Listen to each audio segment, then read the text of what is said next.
Good afternoon. I call this meeting to order on August 12th at 1:08 p.m. My name is Harry Spikes, and I'd like to welcome you to the Commission for Historical and Architectural Preservation for our monthly hearing.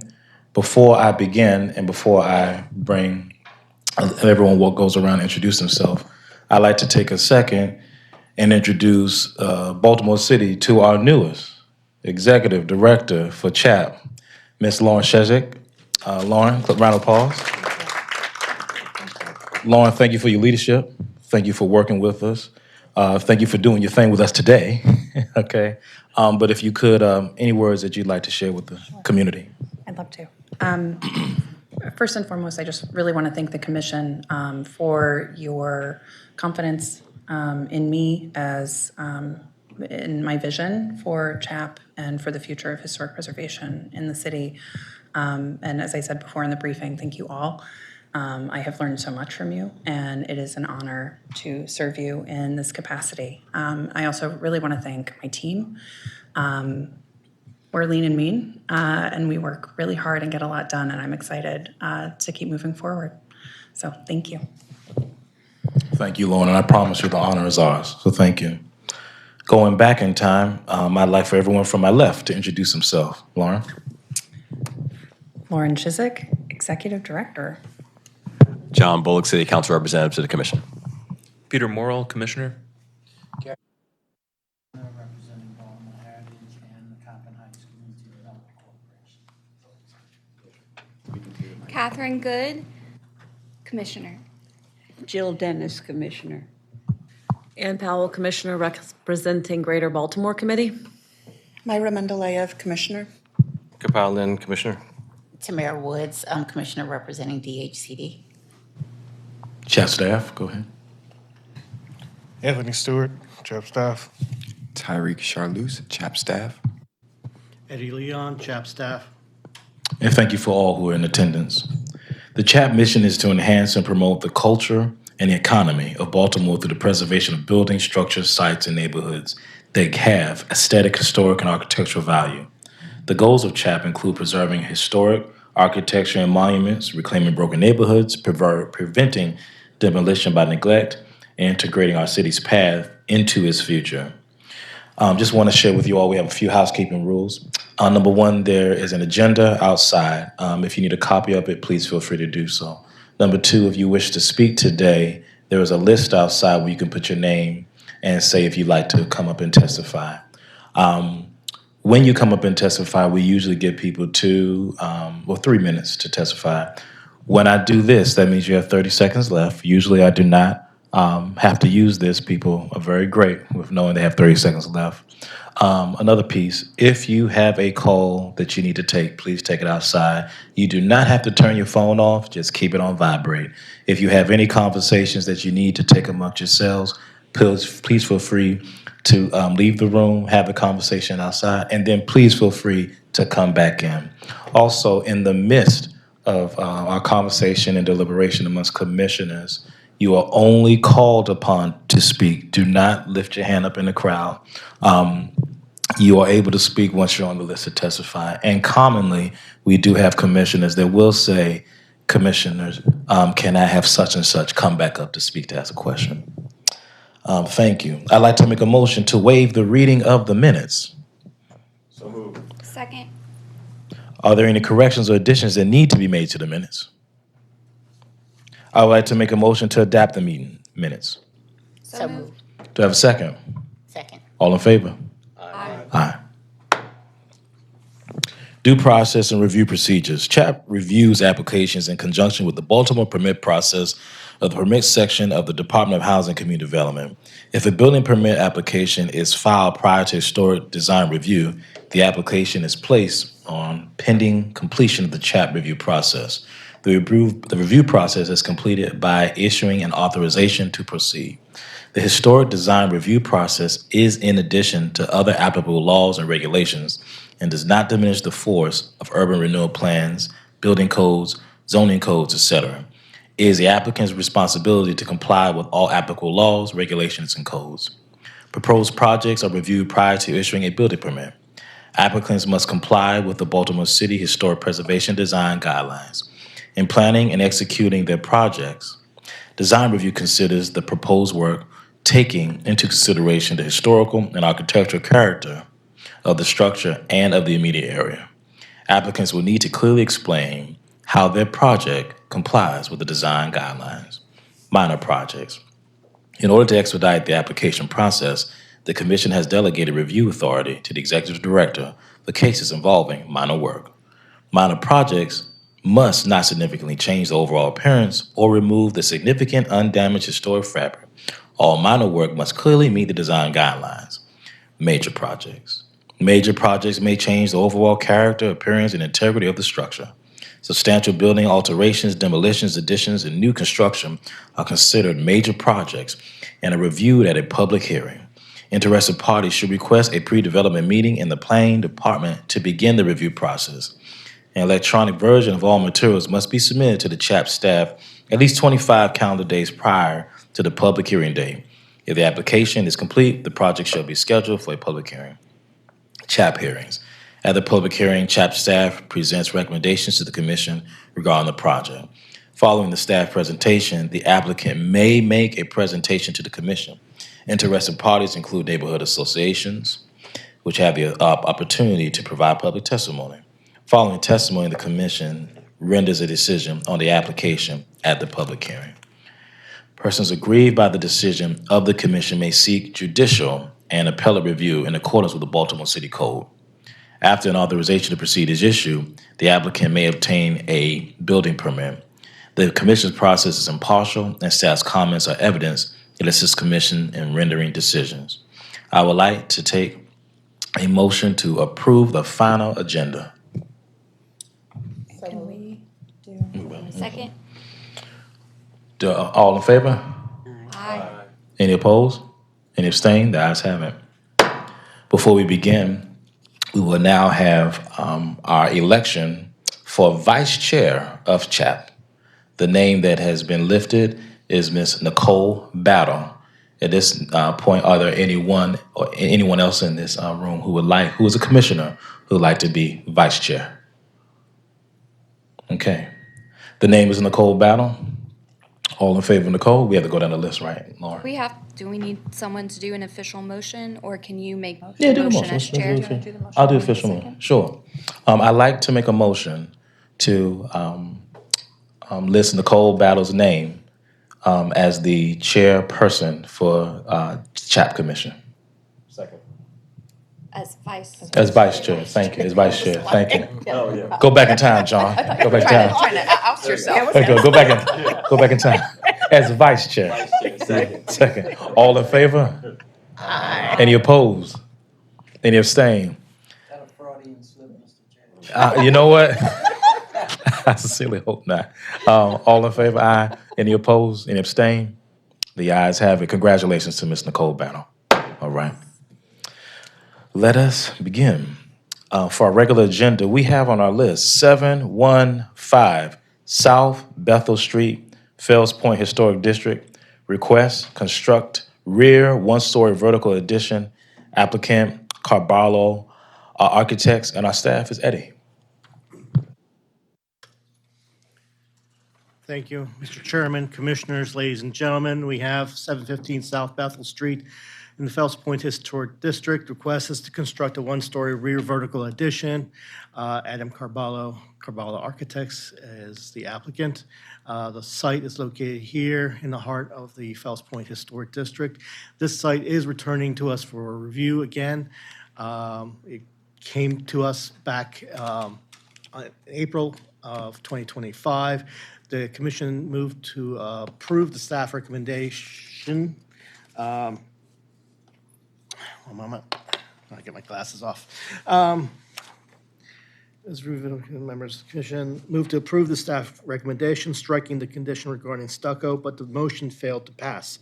During deliberation among the commissioners, they raised concerns about the second and third story pop-outs of the areaway adjacent to the neighboring property. Commission felt that the areaway between the two properties has a historic character defining feature, especially for these properties that were originally constructed in the late 18th or 19th centuries. The commission felt that the height, massing, and scale, and hardy board cladding of the proposed addition, accepting the intrusion into the areaway met the CHAP guidelines, but ultimately did not pass a final motion. The applicant revised the proposal to address the concerns by the commission.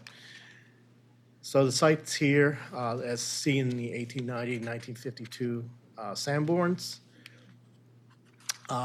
View looking south, we see the building as pointed out. Here, looking from the east, we see the building as it is currently. Looking north, we see this southern elevation that's exposed by an empty lot. And looking west, we see the site as it is viewed currently. From looking north on South Bethel Street, the building's directly to our right, just past a open-air lot. It will be visible only on this elevation. The proposal, applicants propose to construct a one-story frame addition at the rear of the existing building.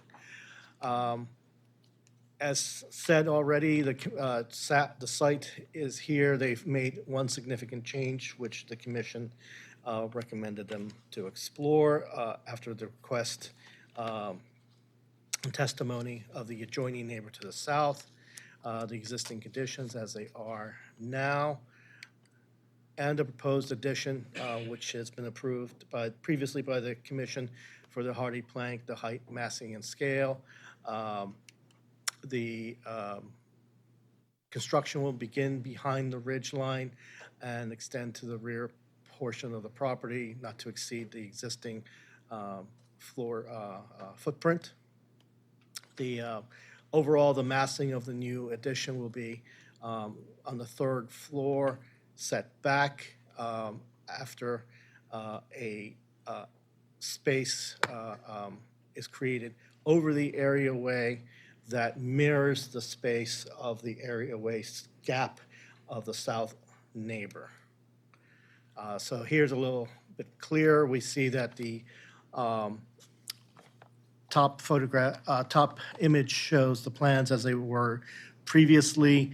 There was a jut out of the floor plan originally at the third floor level that spilled over to the property line. That's been shifted, and creating a courtyard effect as seen in the revised bottom drawing. The areaway is much more open and now has the support of the neighbor to the south, to the north. Application of the guidelines, CHAP staff reviewed this under 1.7 alterations and additions of the Baltimore City Historic Preservation Guidelines.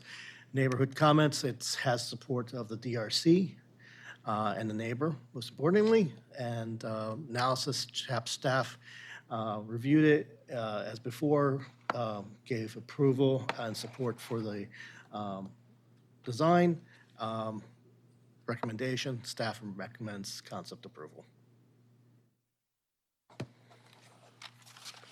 Eddie, thank you.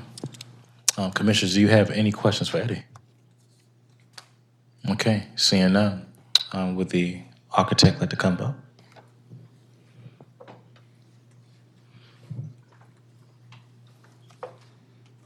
Thank you, Eddie. Yeah, just to. Oh, don't forget to give your full name. Sorry, Adam Carvalho, Carvalho Architecture. Thank you for allowing me to return and present this project. Thanks, Eddie, for the introduction.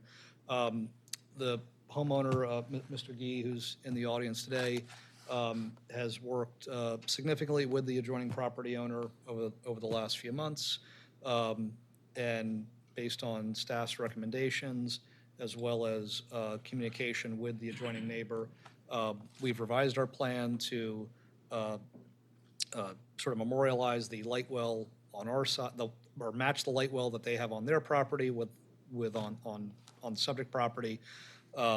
We do have the massing set back beyond that. That was her major concern. Incidentally, we actually hear that she's moving, so I'm not sure if it really matters in the end. But nevertheless, we did adjust our design to satisfy her concerns, and we do have her support, and she's also not shown up today in opposition. So, but we don't really have any other comments aside from that. But I think Eddie sort of distilled down everything that we went through in the last few months. Thank you, sir. Commissioner. Hope that we Oh, I'm earn sorry. your approval. So, thank you. Yes, sir. Look, Catherine, go right ahead. I just have one question, which is for the little addition for that third floor bedroom, the posts going up to support it are noted as 6x6 pressure treated wood posts. We're looking at an option just to cantilever Okay. over the property line rather than actually having posts come Okay.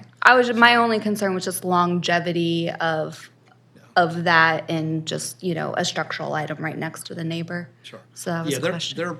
Their property extends over to that property line as well. Right. But we're looking at options for just cantilever. And it's going to be fully self-supported, not relying on the neighbor at all. You could remove the neighbor's house entirely, it would still stand. Okay. Thank you. Awesome. Anyone else? Okay. Thank you. All right, thank you.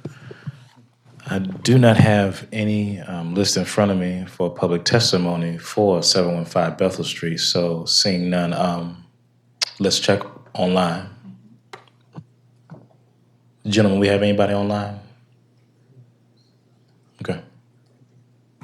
Would anyone like to testify for 715 Bethel Street? Seeing none. Tariq, thank you, sir. I guess we're already at a recommendation page. Before we make a recommendation, commissioners, would you like to deliberate? Anything you'd like to add? Okay, seeing none. For 715 Bethel Street, Fells Point Historic District, recommendation, staff recommends concept approval. Do I have a motion to accept staff's recommendation for concept approval? I'd move staff's recommendation. Do I have a second? Second. Yeah, okay. Sorry. It's all good. Y'all on fire today. Bring out the box. All in favor? Aye. Any opposed? Any abstain? The ayes have it. Let's move on. 5601 South Bend Road, 2026 Cartdale Road, and Block 4706 C Lot 008 Mount Washington Historic District. Request review of subdivision plan, including concept review of height, massing, and scale of 7 houses. The applicant is Workhorse Residential LLC. The staff is Eddie.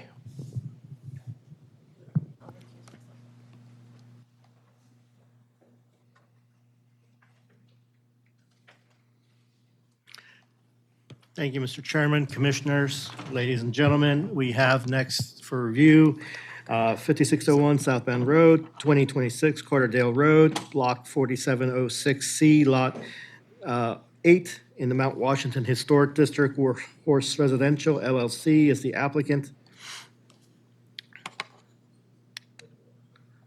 The site, this is a return project that was seen by the commission in June of this year. It's located in the south section of the southern section of the Mount Washington Historic District, nearest the southwest corner.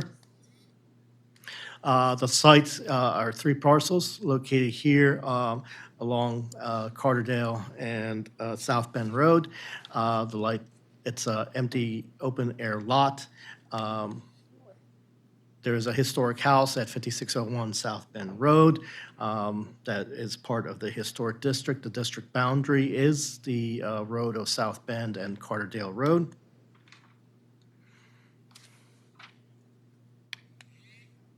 Here's the view looking at it from the south, looking south.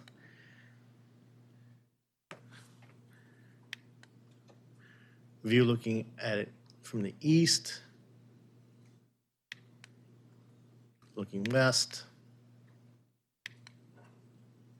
and topographical views of the property as it exists. A historic context photo from the 1920s. to present day. Relatively, the site's been untouched.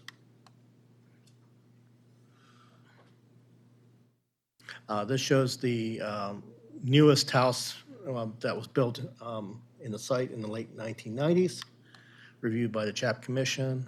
These are context photos showing the community as across from the site in the Mount Washington neighborhood area, but outside the district. And the site itself, as seen in the 1915 Bromleys and 1950 Sanborn. So, pardon me, let me get back. Background. Okay, so the subdivision plan was reviewed by the commission on June 2025 hearing. The commission made the following motion: disapprove of the proposed project. The commission determined that they needed more information in the submission materials for the next hearing. They would like to mention site plans and elevations, site sections that showed the buildings in relationship to the street, stream, valley, etc. Additionally, the commission agreed with the staff's report recommendations that the applicants address the following: relocate front-loading garage to side or rear elevations or in separate garage structures. Increase the porch steps and widths. Consider wrapping around the side elevation. On the houses that have publicly visible side elevations, special consideration should be taken to add or continue features found on the detailed front elevations and extend them around the sides. Explore the siting of the houses further back on Lot 3. Conduct a Phase 1A and B archaeological survey within the limits of disturbance.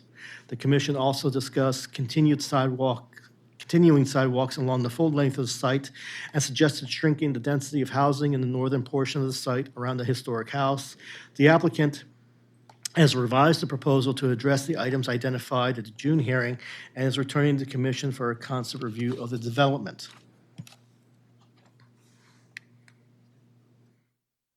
The proposal, in brief, the applicants proposed to construct 7 new single-family houses on lots surrounded by the historic Potts House located at 5601 South Bend Road.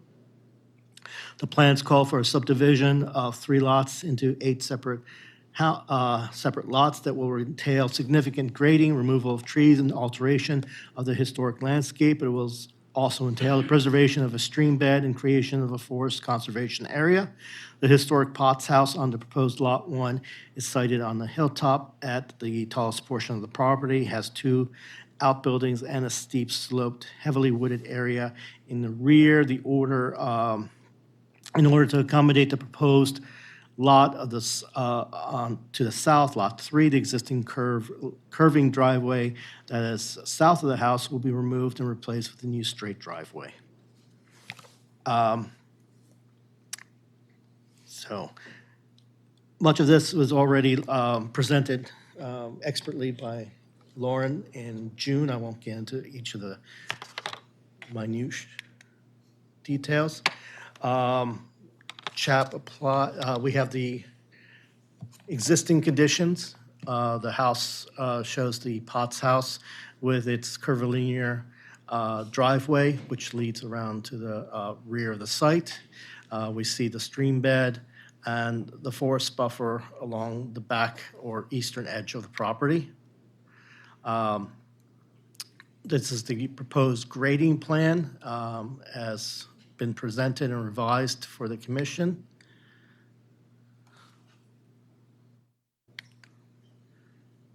This is the previous June submission of the proposed subdivision plan. You'll note that there are, in this proposal, the front-loading garages, the asymmetrical entrances to the houses, and the tree and buffer and stream bed as located. The revised plans of the proposed subdivision shows the extent of the trees and protected forested area, now more clearly shown in the rear of a significant impact has been the relocation of the garages to either the side entry, side loaded, or to the rear of the properties now.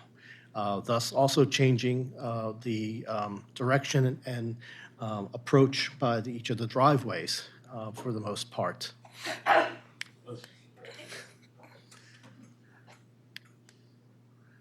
Street view of the historic house, Lot 1. Proposed Lot 2 is on the left.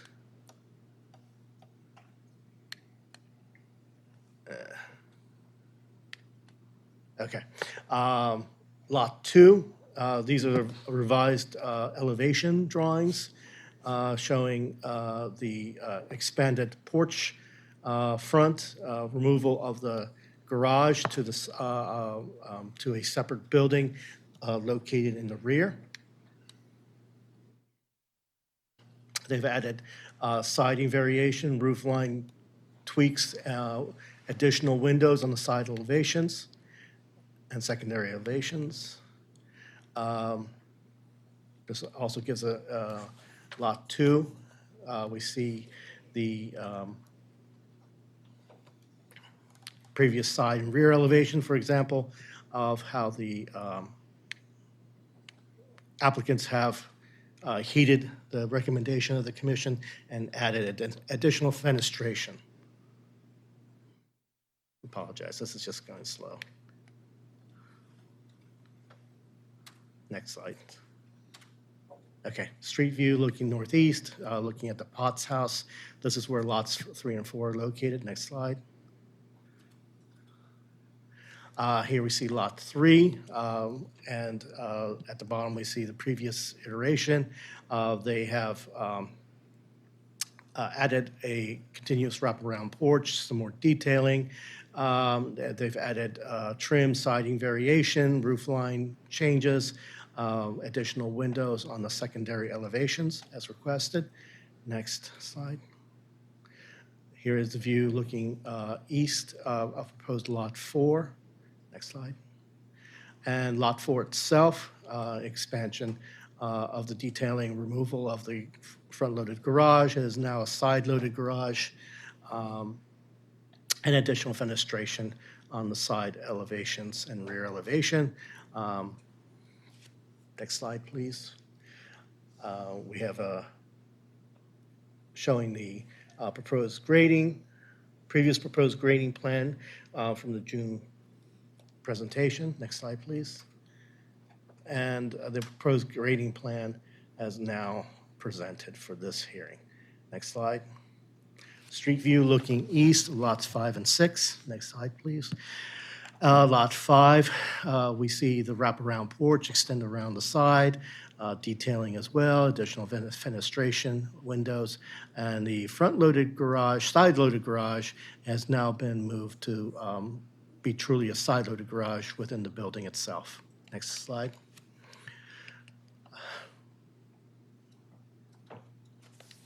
Okay, it's okay. Street view looking of lots 5 and 6 along Carterdale. Next slide.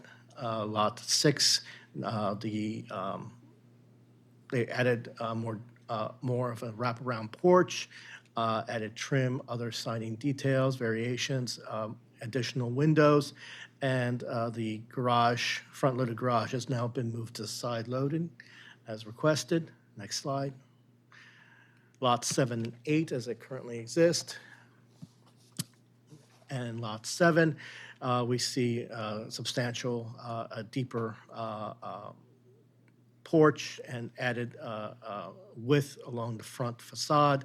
The front-loaded garage has again now been moved into a separate garage building in the rear as requested. Next slide. Lot 8, we have the original smaller house that did not have any kind of garage element to it, but has been added now to this off to the side and almost downgraded down to the basement level on the side, as well as additional fenestration on the side elevations. Next slide.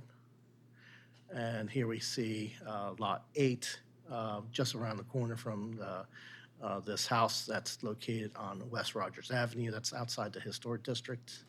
Next slide. Okay, application of guidelines. So CHAP, staff applied the following sections of the guidelines. 2.1, guiding principles for new construction. 2.2, site design. 2.3, scale and form. 2.41, building entrances. 2.4.3, garages. 2.4.5, roofs. 4.1.1, streetscapes. 4.1.4, ecological sensitive areas. 4.2.1, site context. 4.2.2, views. 4.223, streets, alleys, and parking. And 5.1, archaeological features. I think everything was thrown in but the kitchen sink. So, you can go to the next slide. 2.1, guiding principles of new construction. I won't reiterate everything that Lauren has expertly commented on. I've only addressed the final finality of each section. There will be no confusion between the old and new in this development in the neighborhood. The proposal will meet this guideline. Next slide. 2.2, site design. Same issue. Generally, the proposed development meets this guideline. The site, the proposed buildings will establish property lines that are similar to those on the Carterdale roads. Lot 1 historically has been located in a wide and open lot, but will now be subdivided into multiple lots with additional housing. Due to the curvilinear nature of the roads, some of the new houses will have significant portions of their side elevations visible from the public right-of-way. Next slide. 2.3, scale and form. Proposed development meets this guideline. The scale and form of the proposed buildings is similar to some of the existing historic residences in the neighborhood. The proposed houses are all about 2.5 stories high and either 4 to 6 bays wide. Here's an example of Lot 6, which shows the how the applicants have addressed the scale and form. It conforms with the buildings in the surrounding community. Next slide. 2.41, building entrances. The proposed plans now meet this guideline. As before, the proposed entrances are for the most part asymmetrical with a few symmetrical leanings, I would say. Originally, the front loaded garages were not conforming to helping the entryways of the front facades. With their removal, each facade has a prominent entryway as prescribed in the guidelines, and therefore it meets this guideline. 2.4.3, garages. So the proposed complies with the design guidelines. Design guidelines state, design and place garage entrances and doors to be compatible with surrounding buildings. Do not place garage entrances of the front facades where there's no historic precedent. So the applicants have complied with the tasks set forth by the guidelines and the commission and have either moved garages to separate buildings behind the main house or have moved to the side as a side entry as prescribed by the commission and the guidelines, and therefore this guideline is now met. All righty, 2.4.5, roofs. The proposed roofs meet this guideline. There is, they complement the orientation, pitch, complexity of the surrounding buildings. These are all appropriate roofing styles found throughout the Mount Washington community, and therefore it meets it. 4.1.1, streetscapes. So lots 2 and 3 will have shallower setbacks than the historic houses, which do not clearly comply with the design guidelines. On lots 5 through 8, the houses have fairly shallow setbacks. We're closer to the streets than neighbor houses on West Rogers. Currently, there's a sidewalk portion on the site. This project will construct a sidewalk that runs the entirety of the street frontage, which will enhance the pedestrian circulation patterns in the neighborhood. The proposed development mostly meets this guideline. So the applicants have strived to make changes that, as prescribed by the CHAP Commission. Next slide. 4.1.4, ecologically sensitive areas. As before, the plan does meet this guideline as it sets back and protects a woodland area and preserve the woodland buffer will be maintained around the stream bed that separates lots 4 and 5. And the rear yard setbacks that no construction can ever occur on are maintained. Next one, 4.2.1, site context. The proposal largely meets the guidelines. The stream and its wooded topography will be protected by the proposed plans. The immediate topography around the historic house on Lot 1 will be maintained. The open lawn around the house will be maintained, though it will be shrunk in order to accommodate the adjacent lots, and the curvilinear driveway will be removed. The spatial organization of the new lots 5 through 8 relate to the contemporary density of lots built in the early to mid 20th century when the community was annexed into the city. Lots 5 through 8 will be located in what is now woods, but care is taken to minimize the loss of trees and minimize the grading change. 4.2.2, views. The proposed development does 2 major things in the historic views of the site. It protects the forest and stream bed from development, but the new development does also obscure visually majority of the forest from the view that has been intact since the first homes were developed in the 1850s. The front lawn of the historic house is also somewhat compromised with the planned placement of the new houses and what has been its side yards, particularly the house on Lot 3, which is very visually prominent. This proposal plan largely meets this guideline. 4.2.3, streets, alleys, and parking. The driveways cannot be screened due to the lot configurations and locations of the driveways and garages, but the proposed development meets this guideline as the new parking areas are not highly visible from the public right-of-way. They're all either side-loaded garages, or parked garages in the rear. Okay, let's see. Go to next slide. All right. Archaeological features, as mentioned before, the applicants have agreed to conduct the Phase 1 A and B archaeological survey as recommended in the previous commission. Next slide. Neighborhood comments.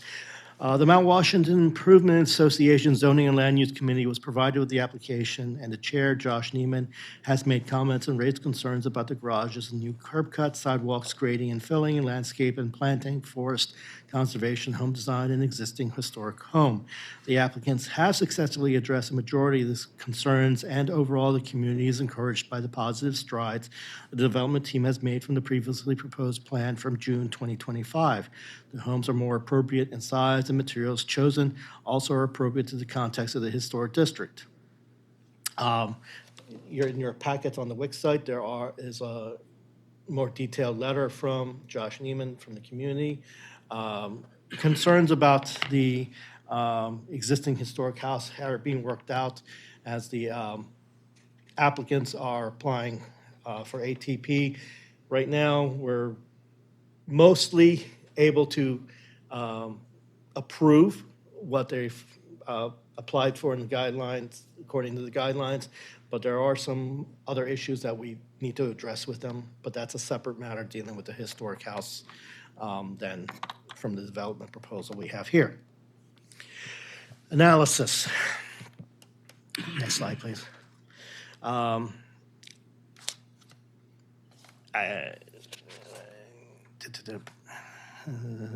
Okay, so Going back, basically, the CHAP staff has reviewed the proposed and determined the proposal plan mostly meets the CHAP guidelines, as stated before, each section.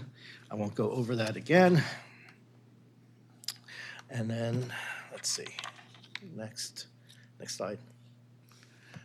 Once again, we have the proposed subdivision plan here for your consideration. Next slide.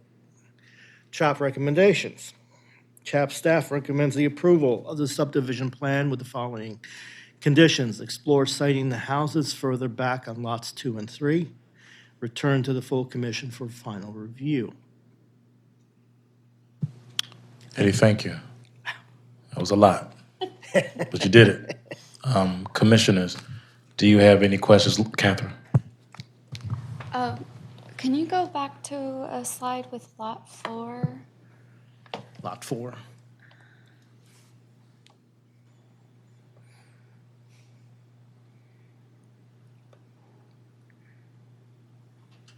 Okay, this is a clarification question. In the application materials provided to us on the Wix site, the lot 4 shows a separate garage, but then it's grayed out, and then the elevations have a garage in the side elevation.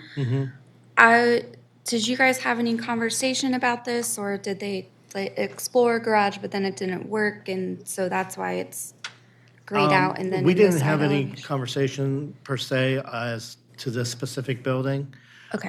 This is the applicant's choice to move from a separate garage structure to having it side loaded. Okay, it was just a little confusing how it's shown on the blow up, so I wasn't 100% certain. Catherine, thank you. Anyone else? Okay. Yeah. Go ahead, Tara. Go ahead. Well, I'm not sure if it's for staff or for the developer, but just looking at the staff's recommendation on the setback of lots 2 and 3, like what comes to mind, I understand we're looking at it from like the CHAP standpoint and kind of setting back in line. But my concern is like the more you set back, then that extends the driveway and all these other things that you have to accommodate in the development plan, which could actually have an adverse effect on what I think we're trying to achieve as well. Oh, that's different. But, I'm just wondering, had staff had any conversations or thought about that with the developer to understand what that impact could be for lots 2 and 3? For lots 2 and 3, no, we have not had a direct conversation about that.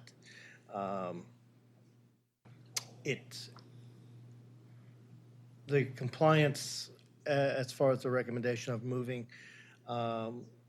garage entrances from the front facade to either a side load or a separate rear garage is what principally we believe meets the guidelines. How it affects the front lawn perception is going to remain in one way or the other because of the need to access those garages either to the side or to the rear. It's kind of an unavoidable. Well, I just am more curious about like the ripple effect, right? So I'm looking at the detached garages in the amount of space and, the livability of the future owner. And what they may or may not want to do, obviously, because you have an example further down where there's a nice patio space in between the detached garage. So I know this isn't the time where I can say like what my thinking is in terms of a vote or comment, but I think that like there's a give and take there, in terms of what would make the most sense or what do we give up in terms of livability. So I just want to throw that consideration out. And again, it may be something that the developer wants to speak to if there's been thought given to it. So I wasn't sure who to have respond, but that's just the thought that's running through my head. Well, we do have a portion where the developer come up and speak. Are there any other questions or that the Commissioners are to give? Okay, cool. Eddie, thank you, sir. Will the applicant come up? And please feel free to give your full name. Okay, thank you. My name is Scooter Monroe. I'm a principal with Workhorse Residential. Thank you to the CHAP commissioners and the CHAP staff for allowing me to stand up and present the project once again. This is a very important project to our small company. We believe in the power of great communities, and Mount Washington is obviously, as everyone knows, a very important historic community in Baltimore City. So couldn't be more happy to be here and talk about this opportunity. As a former student athlete, I understand the ability to have to go back, go do your homework, and there's always room for improvement. So after the last CHAP hearing, we welcome the challenge of rolling up our sleeves and improving the project, and I believe that we've done just that. We've digested the CHAP commissioner's feedback. We re-engaged with the community. We did a deep dive into the architecture and produced a plan that we believe better contributes to Mount Washington and adds value to both the community and Baltimore City as a whole. A few of the highlights that Eddie has already touched on, but I'll reiterate here, is that we removed the front load garages. We added architectural details to the sides of all of the houses, not just the visible sides. We recited several of the homes, and we did push back the house location on both lots 2 and 3. I'll talk about that a little bit more since that was brought up. We extended the sidewalk on Carterdale to have a continuous sidewalk around the front of the community. We think that that is going to have a couple of effects. One, someone walking from Rogers, up to South Bend will be able to stay on a single side of the street. It will require us to narrow the street on Carterdale, and that is due to the environmental features that are there on the right that we can't impact. We have heard feedback from the community that that section of Carterdale is actually a cut through for a lot of people who want to come into the neighborhood, who are coming off Rogers, and they actually speed there along Carterdale onto South Bend. So we think the addition of houses along Carterdale with driveways and curb cuts creates a slowing traffic effect, because now you're not just driving past vacant woods where no one is, but you are driving past people's homes. And also narrowing the street there will cause folks to slow down and approach the stop sign at Carterdale and South Bend with a different approach. We added the wraparound porches. The porches are deeper and more usable, and we think it adds a nice element to the project that future users will really enjoy. We also increased the forest conservation area. If you can head back to the site plan, that area in red there, the community was concerned about the future potential development of the site, and we agreed to extend the forest conservation area all the way back behind Lot 2 there, and that represents a 34% above the requirement that's required for forest conservation. So that's an important piece that we want to note. We also, if you want to go to one of the elevations, I'll kind of touch on that a little bit more. If you have a side view somewhere in there. So you'll see what we added architectural detailing at the top gable. You'll see that it has some of the vertical board and batten on the homes that have the vertical element on the front. And then on the homes that have the shingle style elements on the front, you'll see shingle styles on that top element. You'll see trim board across the top as well. And then on the first level, you see that the wraparound porch actually, makes a significant change to the side elevation and gives it a lot more character.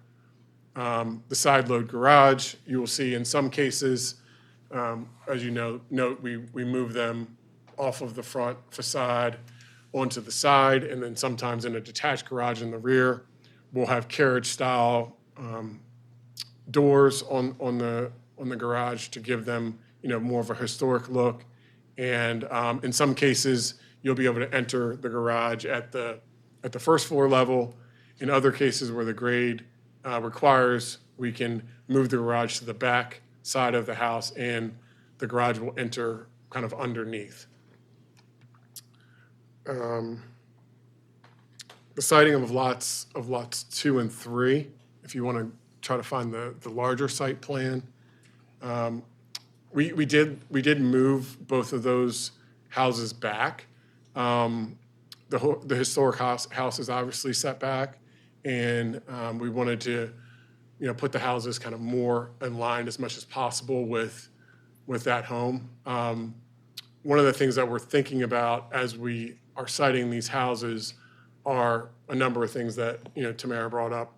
One, that might be the previous. Yeah, this is the updated. You're in all of these development projects, especially this one with so many pieces that are moving around here. You're striking a balance, and you're making compromises on everything. So with these 2 lots, we looked at pushing the houses back as far as possible, but also striking a balance to reduce the amount of dirt that needed to be brought in and excavated. And although we haven't done a full grading plan on the site yet, we just know that as you get closer to steeper slopes, the more earthwork and moving you're going to get, right? So we want to push the houses back, but we also don't want to get too deep to where there's additional site work, additional impervious surface, and frankly additional costs that ultimately gets passed on to the homeowner. So part of the reason that housing is so expensive is that there's all of these factors that are adding costs to jobs, and so what we're trying to do is limit that as much as possible. As we also, I just want to address a couple of other things that we thought about during this process. We did consider the question of density, and we noted that this site is zoned RD1, which would allow for 16 and a half units on the site. We're proposing 50% of that allowable by right density by only adding 7 new houses to the 5.4 acre site, and then the 8th would be the existing house. The lots that were kind of brought up in question in the last hearing were lots 2 and 3. Both of those lots meet all of the lot area requirements as indicated by the zoning code, setbacks and lot area. And we've also had several conversations with the community from the very beginning when we started this project. Our mission is to sit down with the community and understand what their wants and needs are. And we feel like we've addressed many, if not all, of the community's concerns. And they've been very supportive of the project to date. And all of that support is based on the current density. So with that, we would ask that the commission approve the project to move forward. And I'm happy to answer any questions. So appreciate you. Commissioners, do you have any questions? Yes, sir. Not really a question. I just wanted to say thank you for taking our concerns into consideration. I think this is a much better project than what we looked at a couple months ago with the garages, the architecture on the houses, and that sidewalk along the road front. I think it's really a much better project. So thank you. Great. Thank you. Awesome. Catherine? So I'll start by saying I missed the previous meeting where you presented. So if I happen to ask a question that's repeated, someone just tell me. I have a couple questions / comments. So going back to lot 2, I don't think it's in the PowerPoint presentation here, but in our commissioner materials, we have a kind of zoom in of the topography. So I can see where you're talking about the issue, especially for this site. It looks like it's pretty heavily graded. Is that correct? Yeah, so when you say graded. Or it's got a pretty steep slope Yeah. on it. And so the challenge is as you push the house further back, then now you're building all that out. So that's what you're talking about specifically. And was a side-loaded garage not an option here because the lot's not wide enough? Yeah, so as I mentioned, there's a push and pull on every lot. And we're looking at the width of the house, the width of the lot, and do you have room to, turn a car with a radius to get into, a side load garage. Okay. So this one, it was better to do a rear loaded garage. Okay. So you could just kind of slide back behind the house with the driveway and then turn in. Okay. I was just thinking because that makes it, the building, all a little longer, but I figured that was probably it. Okay, and then I had a question on, I'm just picking the right numbers. I want to make sure I say the right one. I think it's 4.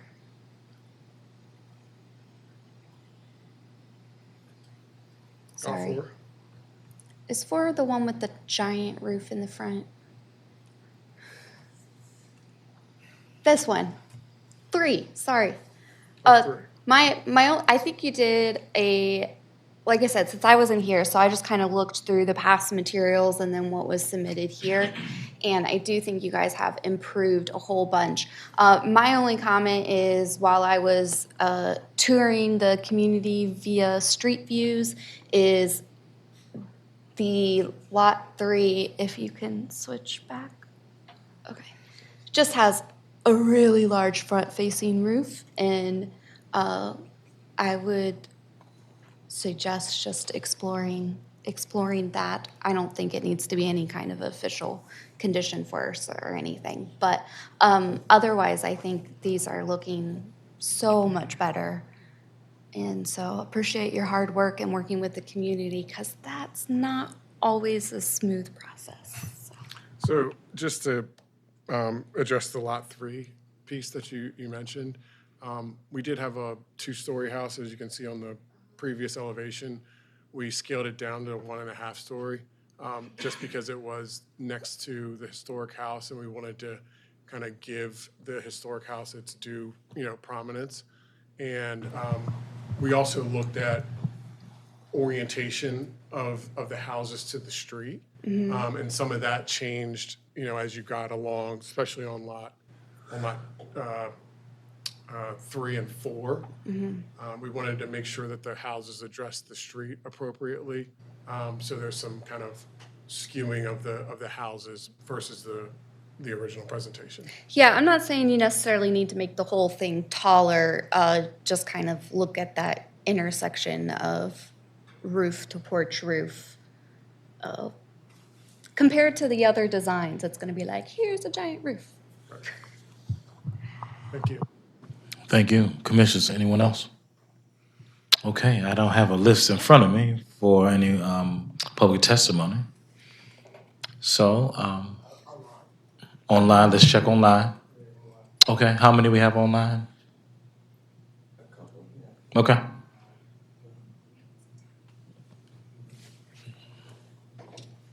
All right, we are calling on Sean Zhang at this moment. We are unmuting your mic now.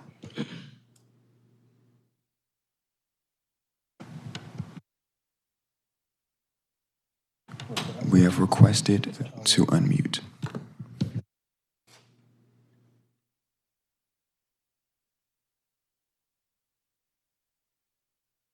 Just as a reminder for our online audience, we give 3 minutes. You hopefully be able to see the gavel, meaning that you have 30 seconds left to speak.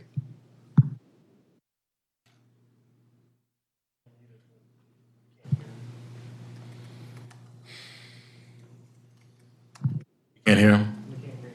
Okay. Okay. We can wait for a second. Okay. Lauren, you go ahead. We'll wait. Yeah. Yep.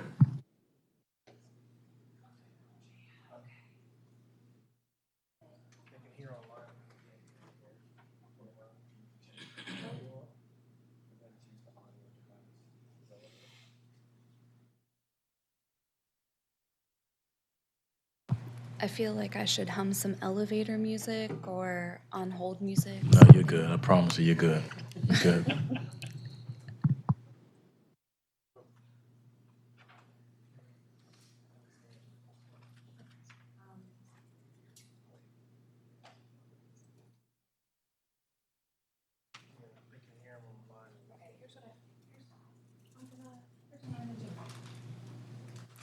Or we can do another. Join on my phone. Oh, that's what I was gonna say. Okay. I'm gonna join on my phone and then I'll put it up to the. We put to Right? this. Does that work? That works. Let's do it.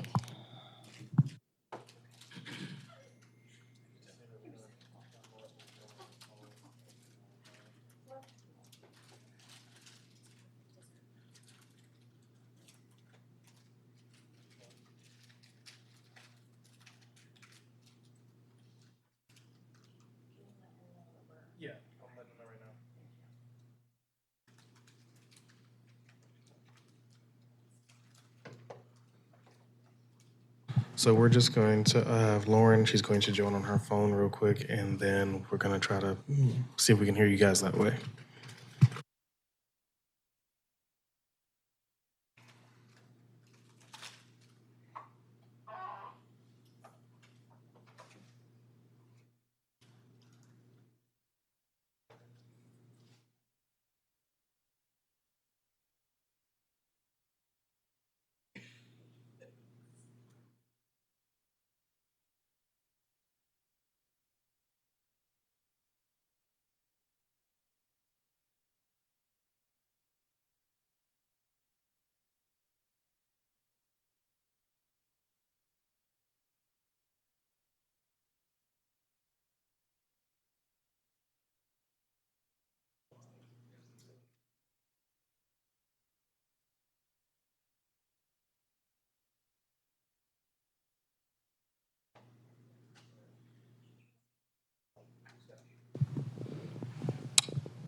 And what is the person's name?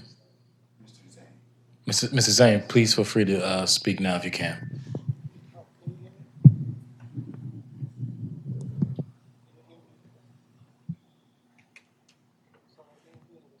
I'm not hearing it. I'm not hearing it. Yeah, I'm not hearing it. I hear something. It's very, very quiet. Can you, Rachel can hear it, but we cannot. okay.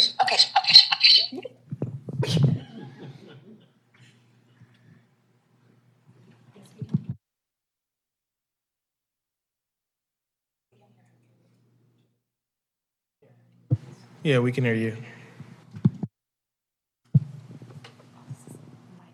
Yes.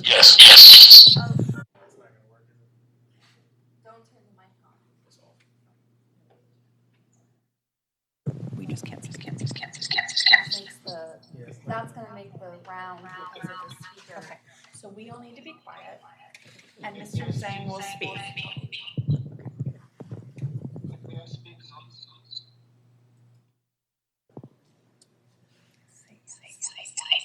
Oh, what if you take it on the side of the door with the mic? That way we're let's do not it. picking it up.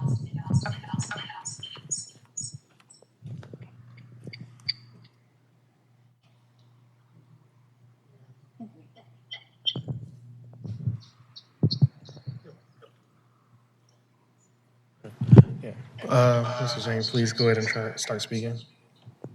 Great. guys hear me now? Hello? Yes. Okay, I can hear some echoes, but I will go ahead speaking. My name is Sean Zhang, and thanks for the commission to let me speak. I'm living in the North Bend Road, 5607, which is adjacent to the 5601 current buildings. So my particular concern is about Lot 2, which is between our house and also the current house. So if I remember from the June meetings, it's actually very clearly to make the recommendation is to reduce the 7 house to 5, which is also removed the lot number 2. There's very little space between the 2 houses, and currently there's also a preservations and the conservations wildlife, the trees between the 2. So if you put in another house in between, basically you destroy all the landscape. And in addition, there's also the BGE line also between, also going through between the 2 houses. So I don't feel strongly there's any space for additional house in that area. So I think this is not really addressing. So this is actually concerning not has been addressed. So I think this is my concerning and also the voice. Hopefully the commission can actually take that into consideration. Thank you for your attention.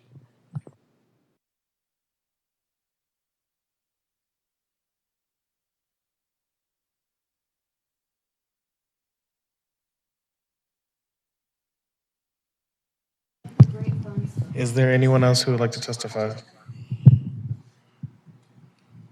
Please raise your hand.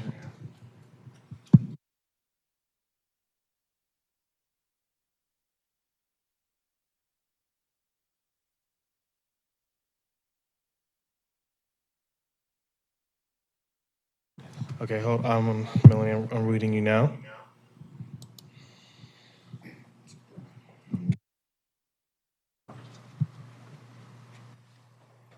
We're calling on Melanie Richardson.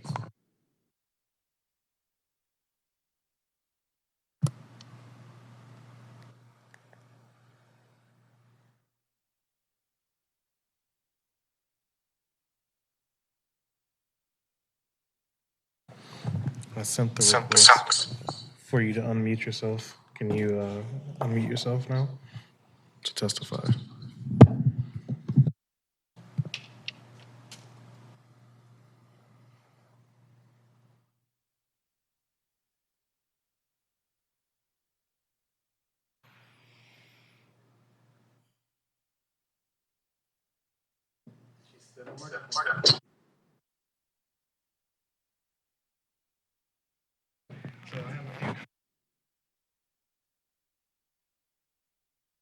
Yeah, I have a few comments that were in the chat. One of them was that lots 4 and 5 are too close to Cathedral Road. And then Sarah mentioned that the presentation moved a little quickly to clarify on easements mentioned in one of the slides in the June hearing. The lot was the existing house was going to keep a large amount of the acreage, but that was not going to be in the new, where am I? I've lost myself, sorry. The new easement, and the developer would not own that lot to be able to make such assurances. Can you please spend some time clarifying whether this has changed and who will own that lot with the existing house if this moves forward? Additionally, could the lot with the existing house be subdivided in the future to add houses behind it, or will it be in an easement?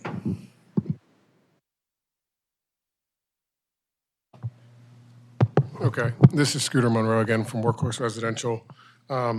Just going to address the couple of questions that were out there. With regard to Lot 2, understand the neighbor's concern. If I lived next to a open field, then I likely would wouldn't want a house built there as well. But with that said, the lot size and the setbacks are within the zoning code. So unfortunately, if that was the case, there wouldn't be, much I could do about it because there is enough land area to build a house there legally under the zoning code. In terms of the question with regard to the forest conservation area, so everything that you see in green on this plan is going to be deeded within a forest conservation easement that runs with the land in perpetuity. So once this subdivision is approved, the forest conservation area is part and parcel to that, and that area can no longer be developed. So that is all protected land that runs with the deed and cannot be built on or touched in the future. As it relates to ownership of the forest conservation area, the ownership will remain with the Lot 1 house owner, whomever that may be. And once again, the forest conservation area stays deeded and protected regardless of who the owner is. Once again, you can never develop or remove trees or really do anything in the forest conservation area once the subdivision is done and it's recorded. Were there other questions that I maybe missed?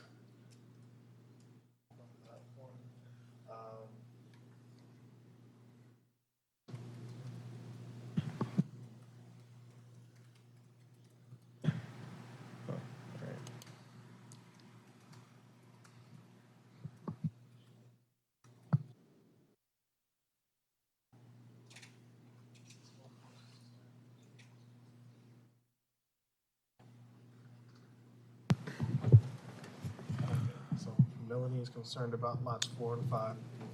Turn your mic on. Yeah. For Melanie Richardson, I'm concerned about lots 4 and 5 being close to the road. Yep, so let's start with Lot 4. Lot 4, we spoke a little bit about earlier where we have sited the house further back from the road. We've pushed it back as much as possible without, compromising things like additional earthwork and additional impervious surface on the site. Lot 5 is a little bit unique because it is very close to the stream area, which has setbacks and buffers of its own that we need to contend with. But, once again, that's why that house is a little bit closer to the road. With that said, the development that we're showing here is really in keeping with what's been going on in Mount Washington for over a century. Sites have been developed as infill sites, and new opportunities and new homeowners have been able to join this community in a brand new house. No different than the house to the left of Lot 2 that was newly constructed in the 1990s. So here we are in not 19 anymore, 2025, and we're asking that the commission approve 7 new houses in keeping with the development pattern of Mount Washington. Thank you. Is there anything else over there, Tariq? We have one.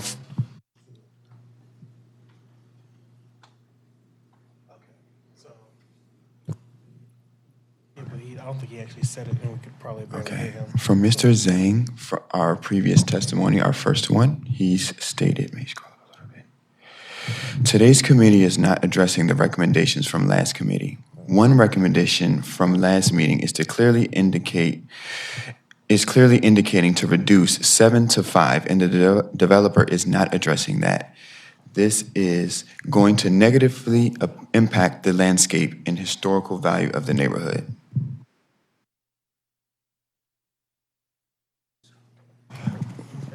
were you able to address the comments on why there's still 5 properties and not 7? Or 7 Or properties. 7 properties and not 5?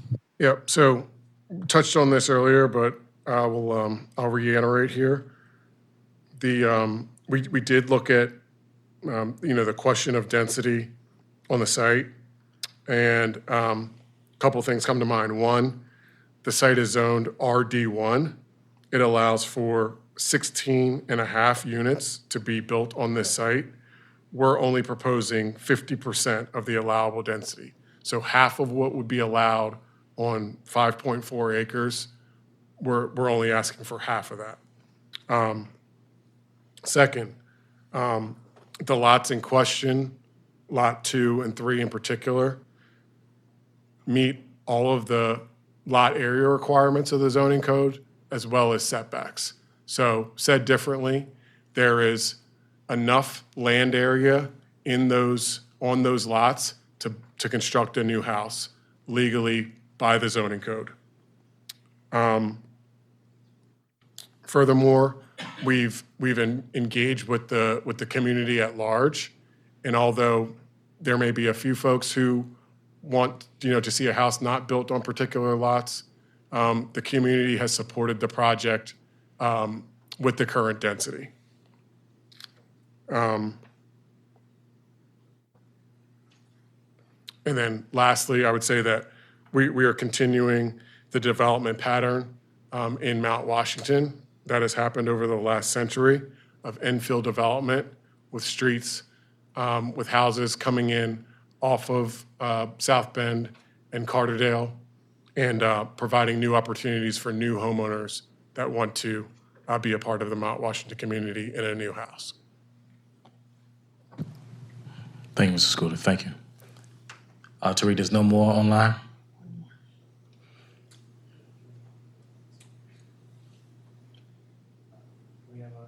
We do have a comment from, or at least a statement from Wendy Balder. Guys, I keep coming in too fast. I can't see it.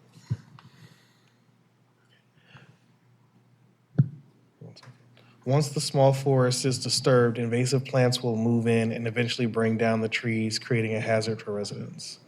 That's a comment from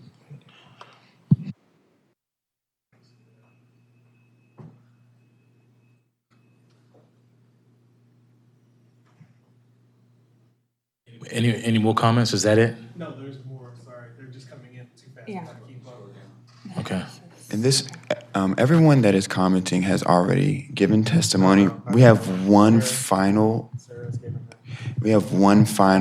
testimony from Scott Morgan, who has not spoken yet. As was mentioned last time, the size of the houses on lots 2, 3, and 4 will be quite visible. I appreciate the design changes, but I strongly agree with this group's recommendation to move those houses back, if at all possible. This proposal appears to have moved lots 2 and 4 houses a few feet closer to the road. I also agree that while lot 2 may comply with legal requirements, it does look quite tight, which feels like the exact type of judgment call this commission should be taking into account. Okay. Thank you.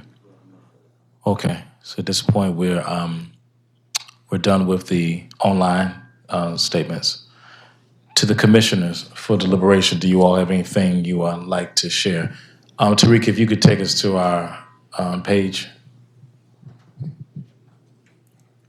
for recommendations. Thank you. Commissioners? Okay.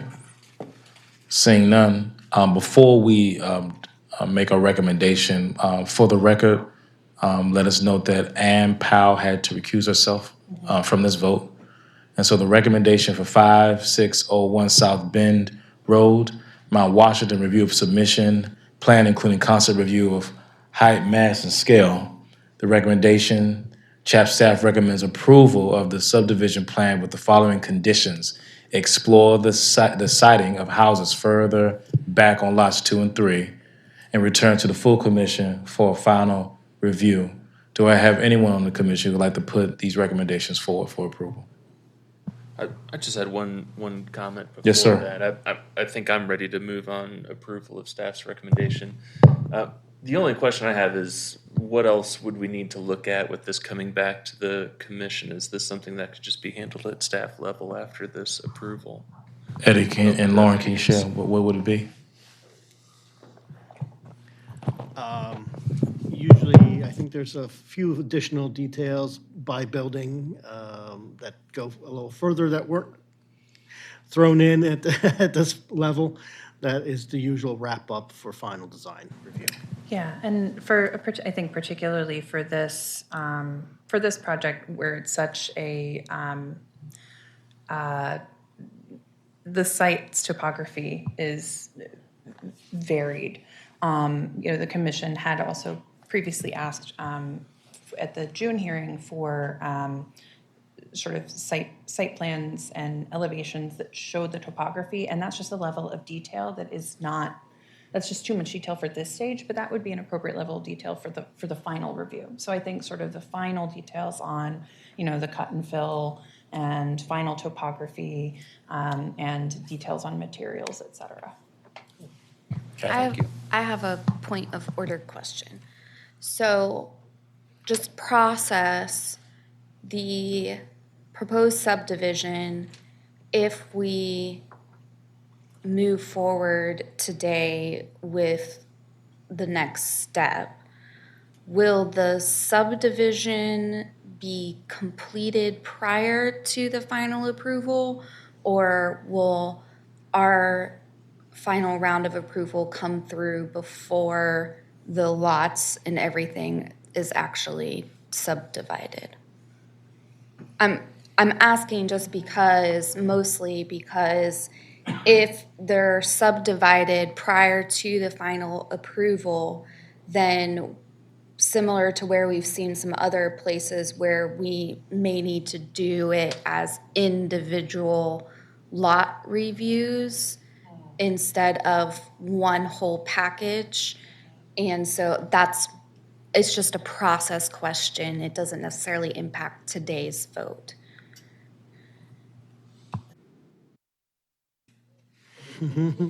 I'll just say like past experience, and because I know you all can't get up and testify right now, and I don't want to speak for you in terms of what you may have discussed with the other side of the house, but typically with like a subdivision approval, it's the subdivision and development plan, which does include elevations, but the planning commission and the staff on that side could have the latitude that the final design of the elevations could come back. It just depends on how they craft their particular side for planning commission.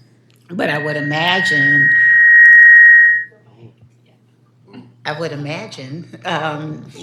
that after this, they will proceed towards the subdivision and actually get the lots recorded with the development plan, which is why this is extremely critical, and maybe a point, of coordination, could be on that final design and whatever the land use staff recommendation is for planning commission as it relates to the elevations. And so there is a way and a point of coordination that could occur still. So I wouldn't necessarily worry about it as much, but maybe that could be in addition to this particular recommendation is a bullet that the staff would coordinate with the land use, or the developer would coordinate the final review of the elevations for this particular project before they are approved. I mean, I don't know what people think, but if we trust it, we trust it. I'm fine. I believe that they would,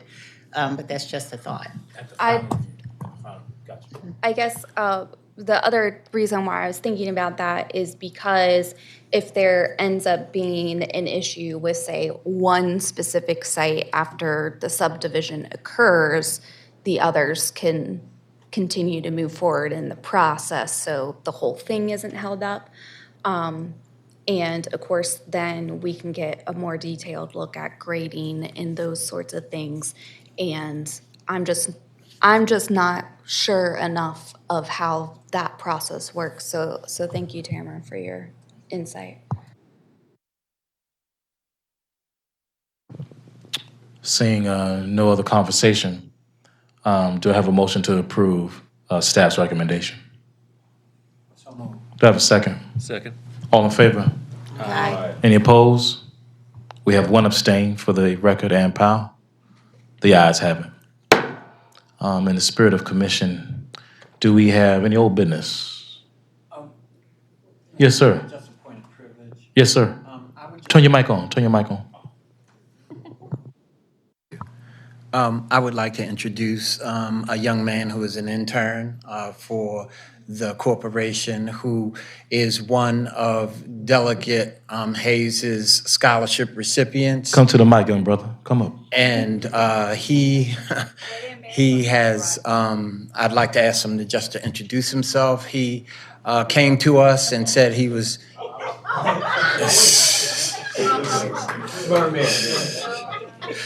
He came to us and said he was interested in what was going on in West North Baltimore, and particularly with the CDC and WNATA, and asked us if he could spend some time with us working on the things that we see are important as a community organization. Awesome.